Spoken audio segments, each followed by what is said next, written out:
Oi, meus amigos. Hoje essa devocional tem um quesinho especial porque foi algo que Deus falou diretamente comigo através da Bíblia, balançou a minha fé para um lado positivo e eu quero compartilhar com vocês. Alguns dos princípios que eu vou falar aqui tem a ver com: ao homem cabe fazer aquilo que é possível fazer. A Deus cabe o impossível. Ao homem cabe confiar em Deus e crendo que Deus vai honrar essa confiança. E cabe a Deus cumprir aquilo que ele prometeu, até porque ele é fiel para cumprir aquilo que ele promete, ele é Deus. O texto de hoje é 1 Reis, primeiro livro dos Reis, capítulo 17, versículos de 1 a 6. Vou ler aqui.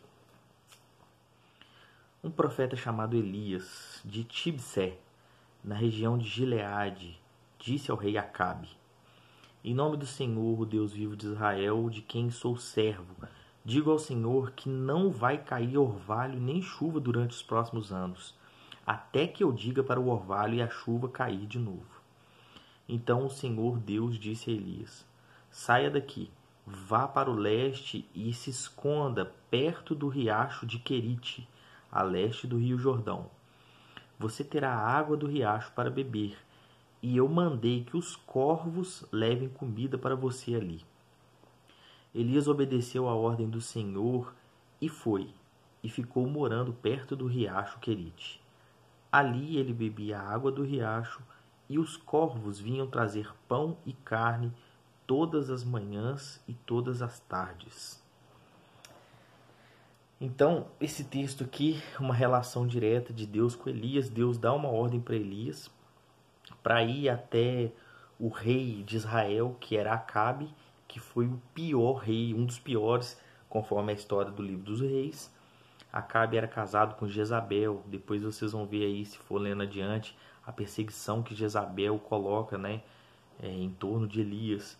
Mas enfim, Deus dá uma ordem para ele ir profetizar contra Acabe e ficar morando ali numa região de lago.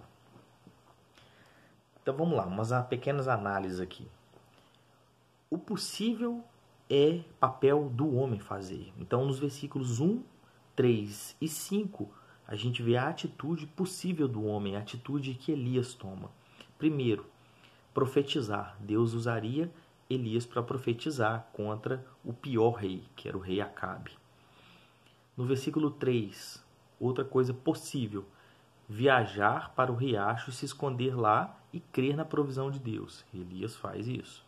No versículo 5, a obediência. Ele deveria obedecer ao que Deus pediu e assim ele faz. E aí nos versículos 4 e 6 surgem as impossibilidades. Aquilo que ao homem não caberia fazer, que não teria condições de fazer e só Deus poderia fazer. No versículos 4 e 6, que é a provisão. E eu coloco um destaque aqui sobre o verso 6, que fala o seguinte.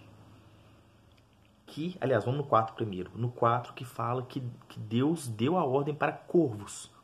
Algumas versões vão dizer codornas, codornizes, mas enfim, não vai interessar tanto o bicho. Imaginem só você sendo sustentado por corvos. É absurdo pensar isso. O bicho vindo te alimentar porque Deus colocou na boca dele para trazer para você. Enfim, eu não consigo nem imaginar como é essa cena. Mas o fato é que as necessidades de Elias ali, de bebida e de comida, estavam saciadas. Deus usava corvo. É absurdo pensar nisso. É estranho, é gigante, é milagre, né? E aí no versículo 6, que é um outro destaque, fala o seguinte: que Deus mandou que esses corvos levassem comida para Elias, que era pão e carne, todos os dias, pela manhã e também pela tarde. Vamos lá, todos os dias não faltaria alimento. Todos os dias teria cuidado. Todos os dias, e não só uma hora do dia, mas durante o dia e durante a tarde, ele não passaria necessidade. Deus faz o impossível. Deus levanta corvos para alimentar o homem. Logicamente que o princípio a ser falado aqui não é que Deus vai levantar corvos para ir te sustentar. Mas eu lembro, vou dar um exemplo aqui para vocês, um exemplo que ocorreu real na minha vida no ano de 2011. 2010. No ano de 2010, no começo, no dia 3 de janeiro de 2010. Eu estava passando por uma fase extremamente difícil. Eu não sabia como lidar com a situação. E eu lembro que ali naquela madrugada, do dia 2 para o dia 3, eu fui orar. Eu chorei na presença de Deus, pedindo socorro. E naquela madrugada mesmo, Deus me respondeu. Meu celular, eu virei para o lado, eu acabei de orar e deixei meu celular no canto. Nesse dia até estava dormindo na casa da minha avó. Eu lembro direitinho da cena. Eu fui dormir, coloquei o celular do lado. E pouco depois de eu ter acabado a minha oração, estava chorando, estava triste, o meu celular vibrou. Eu peguei o celular e fui ler a mensagem. Estava falando mais ou menos assim: o choro pode durar uma noite, mas a alegria virá pela manhã. Por mais longa que seja essa noite, é certo que ela irá passar.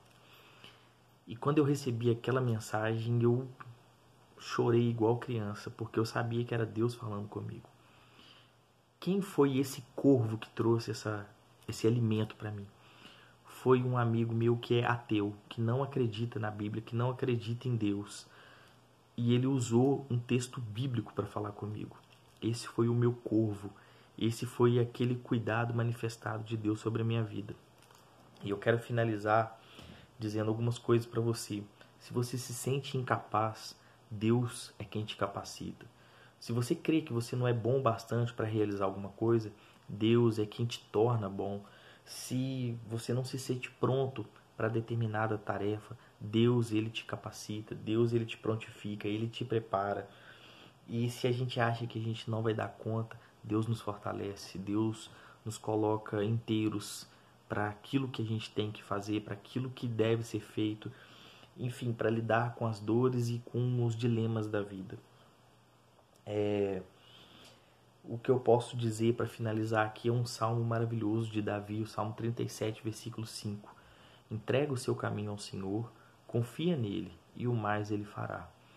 Que Deus esteja abrindo portas aí de entendimento na sua mente, para que você compreenda que Ele tem cuidado, que Ele é o Deus do impossível e que você pode fazer aquilo que está nas suas mãos a fazer. Deus, se necessário, usará corvos para te alimentar. Deus te abençoe.